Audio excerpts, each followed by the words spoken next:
Chadema yapata pigo kubwa, mwenyekiti mstaafu wa chama hicho afariki dunia ghafla. Hakikisha umebonyeza maneno subscribe kisha alama ya kengele. Chama cha Demokrasia na Maendeleo Chadema kimepata pigo kubwa kwa kuondokewa na aliyekuwa kiongozi mkubwa wa chama hicho, yaani muasisi wa Chadema na mwenyekiti mstaafu.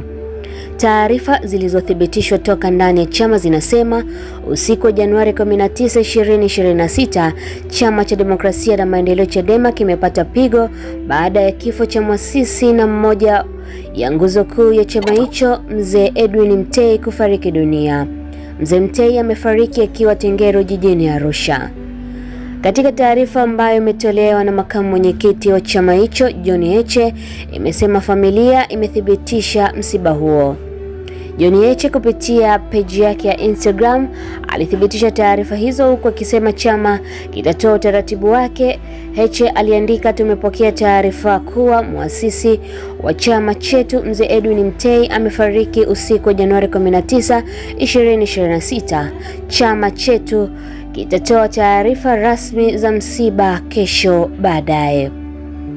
Heche aliongeza kuwa tunachukua nafasi hii kutoa pole sana kwa familia ya Mzee Mtei, ndugu, jamaa na marafiki. Chadema tumempoteza mmoja ya nguzo imara sana ya chama chetu. Tunamwenzi Mzee Mtei kwa mema yote aliyofanya kwa nchi na chama chetu. Pumzika kwa amani Mzee Mtei, aliandika makamu huyo wa Chadema. Edwin Mtei alizaliwa tarehe 12 mwezi wa 7, 1932 mkoani Kilimanjaro. Alikuwa mmoja kati ya wasomi wachache ambao walifanikiwa kusoma katika chuo kikuu cha Makerere nchini Uganda. Mwaka 1967 aliteuliwa kuwa gavana wa BOT na Mwalimu Julius Kambarage Nyerere, na huko alifanya mageuzi makubwa ya nchi kwa kutengeneza wataalamu wengi wa uchumi kupitia mafunzo ya ziada na ushauri wa kiuchumi kwa rais. Taarifa zaidi juu ya taratibu za mazishi tutakuletea pale tu zitakapoletwa. Pumzika kwa amani muasisi na mwanzilishi wa Chadema. Pumzika pema kiongozi shupavu. Pole sana Chadema na poleni familia. Mimi ni Queen Ray, Mseto Media.